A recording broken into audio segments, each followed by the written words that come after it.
প্রায় সময় mobile scroll করতে থাকে আর মজার মজার সব খাবারের ভিডিওগুলো দেখতে থাকে আর বায়না ধরবে বানিয়ে দেওয়ার জন্য। এটা এতটাই মজার ছিল যে আমি এটা বানিয়ে দেওয়ার পর পড়েছি বিপদে। এখন প্রায় সময় বলে এই ফ্রাইস বানিয়ে দেওয়ার জন্য। খরচাটা একটু বেশি, খেতেও অনেক টেস্টি। ট্রাস্ট মি, এটা বানিয়ে দেখুন, এতটা মজা পাবেন খেয়ে যে আপনি নিজেই প্রায় সময় বানাবেন। এত গরম পড়েছে যে রান্না করাটা সো টাফ, রান্না করার কথা মনে হলে এখন ভয় লাগে।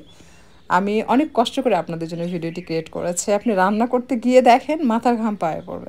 সো এত কষ্ট করে ভিডিও ক্রিয়েট করার পর আপনারা যদি আমার ভিডিও দেখে চ্যানেলটি সাবস্ক্রাইব না করেন তাহলে কেমনে হয় বলুন? প্লিজ আপনারা আমাকে সাপোর্ট করার জন্য আমার চ্যানেলটি সাবস্ক্রাইব করবেন। চলুন এখন আমরা ঝটপট রান্নাটা করে ফেলি। এর জন্য আমি এখানে চিকেন সসেজ নিয়েছি, একদম পাতলা করে কেটেছি। এটা তেলে লাল লাল করে ভেজে নিতে হবে। তেল প্রথমে প্যানে দিয়ে সমানভাবে ছড়িয়ে প্যানটা খুব ভালোভাবে গরম করবেন। এভাবে নেড়েচেড়ে এটাকে লাল লাল করে ভেজে নেবেন। আমি তেলে ভেজেছি, আপনারা চাইলে বাটারেও ভাজতে পারেন। বাটারে ভাজলে এটা সুঘ্রাণ ছড়াতে থাকে। এর থেকে বেশি কড়া করে ভাজা যাবে না। এরকম লাল হয়ে গেলে সাথে সাথে তুলে নিতে হবে। সেম প্যানে সামান্য পরিমাণ তেল নিয়ে নিচ্ছি। তেল গরম হয়ে আসলে দিয়ে দিলাম পেঁয়াজ কুচি, 1 কাপ বা তার থেকে একটু বেশি হবে। এটাকে লাইট গোল্ডেন করে ভেজে নিতে হবে। পেঁয়াজের সাইজটা বেশি বড় হলে বেশি ভালো দেখা যায়। আমার এটা দেশি পেঁয়াজ, তাই ছোট ছোট দেখতে পাচ্ছেন। পেঁয়াজ বেশ কিছুক্ষণ ভাজার পর যখন সেদ্ধ হয়ে আসবে তখন দিয়ে দিতে হবে 1 চা চামচ চিনি। চিনি দেওয়ার পর এটাকে অনবরত নেড়েচেড়ে লাইট গোল্ডেন কালার হয়ে আসা পর্যন্ত ভেজে নিতে হবে। ঠিক এরকম কালার হয়ে আসলে সাথে সাথে চুলা বন্ধ করে তেল থেকে পেঁয়াজের বেরেস্তা উঠিয়ে নিতে হবে। এমনভাবে বেরেস্তা বানাবেন যে কিছুটা সাদা থাকবে, কিছুটা বেরেস্তা হবে, ঠিক এরকম আর কি। তো এই পেঁয়াজের বেরেস্তা ব্যবহার কারণে কিন্তু এটার টেস্ট অনেক বেড়ে যায়। সো অবশ্যই পেঁয়াজের বেরেস্তাটা তৈরি করে নেবেন। ফ্রেঞ্চ ফ্রাই ভাজার জন্য আমি এখানে আলু লম্বা করে কেটেছি এবং পানি দিয়ে ওয়াশ করার পর এটাকে লবণ দিয়ে একটু মেখে নিয়েছি। আর কোনো কিছুই কিন্তু অ্যাড করিনি, জাস্ট আলু সামান্য লবণ দিয়ে মেখে নিয়ে ডুবো তেলে এভাবে লাল করে ভেজে নেবেন।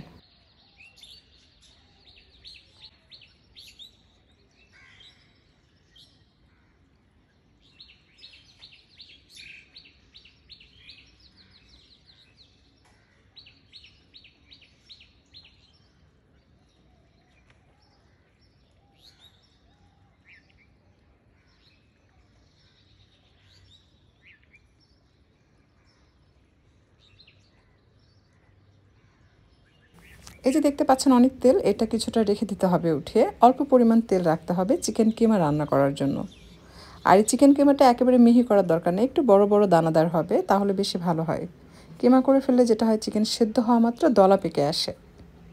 কিছুক্ষণ তেলের সাথে ভেজে নেবেন। যখন সেদ্ধ হওয়ার মতো একটা লুক চলে আসবে সেই পর্যায়ে অ্যাড করতে হবে 1 চা চামচ আদা রসুন বাটা, 1/2 চা চামচের কম কালো গোলমরিচের গুঁড়া, 1/2 চা চামচ চিলি ফ্লেক্স, 1/2 চা চামচ পাপরিকা পাউডার, জিরার গুঁড়া 1/2 চা চামচ, আর দিয়ে দিচ্ছি আপনার তান্দুরি মশলা, এটা 1 চা চামচ। সব কিছু মিশিয়ে এটাকে ভেজে নিচ্ছে।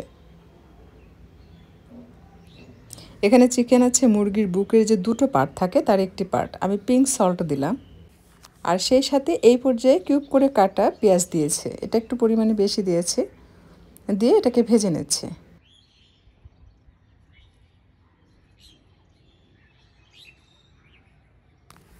চিকেন সেদ্ধ হয়ে আসলে দিয়ে দিতে হবে টমেটো সস এবং চিলি সস, দুটোই 4 টেবিল চামচ করে হবে দিয়েছি আমি এখানে।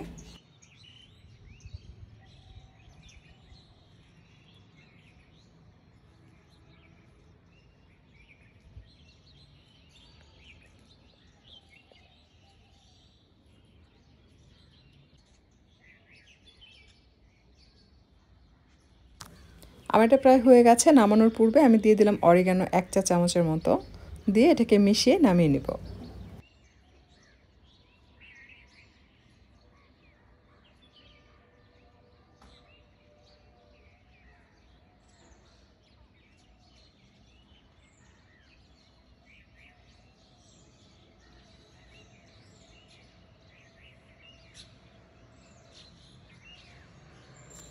মোটামুটি আমাদের সব কিছু রেডি। এখন সার্ভিং ডিশে এটা সুন্দরভাবে সাজিয়ে আমরা ডেকোরেশন করে সার্ভ করব। তো প্রথমে সব আলু ভাজিগুলো দিয়ে দিচ্ছি, অর্থাৎ ফ্রেঞ্চ ফ্রাইস। সাথে দিয়ে দিচ্ছি সেই ভেজে রাখা চিকেন সসেস, ওপর দিয়ে সুন্দরভাবে ছড়িয়ে ছিটিয়ে দিবেন। আর দিয়ে দিচ্ছি রান্না করে রাখা চিকেন কিমা।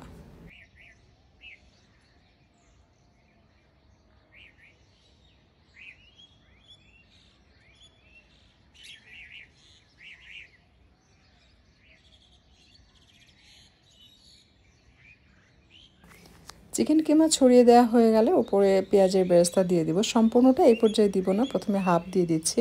এরপর আমরা দিয়ে দিচ্ছি মেয়োনিজ। এটা হোমমেড মেয়োনিজ। আপনারা জানেন যে হোমমেড মেয়োনিজ অনেক বেশি মজার হয়। আমি কিভাবে বানিয়েছি আপনাদেরকে বলছি। ডিম, চিনি, সামান্য লবণ, কালো গোলমরিচের গুঁড়া, রসুন, ভিনেগার অথবা লেবুর রস, আর সাথে দিয়েছিলাম তেঁতুলের আচার আর আপনার সামান্য ফুড কালার। এসব কিছু মিক্স করে আমি এটাকে ব্লেন্ড করেছি। আর একটু লিকুইড করবেন, সেটার জন্য কী করবেন, একটু দুধ মানে ঠান্ডা দুধ মিক্স করে লিকুইড করে এভাবে উপরে ঢালবেন। আর তার উপরে দিয়েছি মোজরেলা চিজ, আর বাকি যে পেঁয়াজের বেরেস্তা ছিল সেটা দিয়ে আমি ডেকোরেশন করেছি। এভাবে সাথে সাথে পরিবেশন করবেন না, এটা ওভেনে 250°C তাপমাত্রায় আমি 5 মিনিটের জন্য বেক করেছি, যেন উপরে যে চিজ ব্যবহার করেছি সেটা যেন গলে যায়। তো দেখুন, এটা কাছে থেকে দেখতে অনেকটা এরকম, অনেক বেশি লোভনীয়।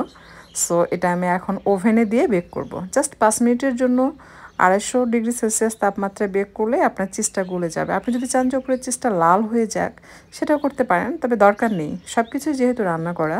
আর এটা এতটাই মজার, ট্রাস্ট মি, আপনি তৈরি করে না খেলে বুঝতে পারবেন না। আমি নিজেও ভাবতে পারিনি যে এটা খেতে এতটা ভালো লাগবে। সো অবশ্যই ট্রাই করবেন, আর ট্রাই করে লিখে জানাবেন আপনাদের কাছে কেমন লেগেছে।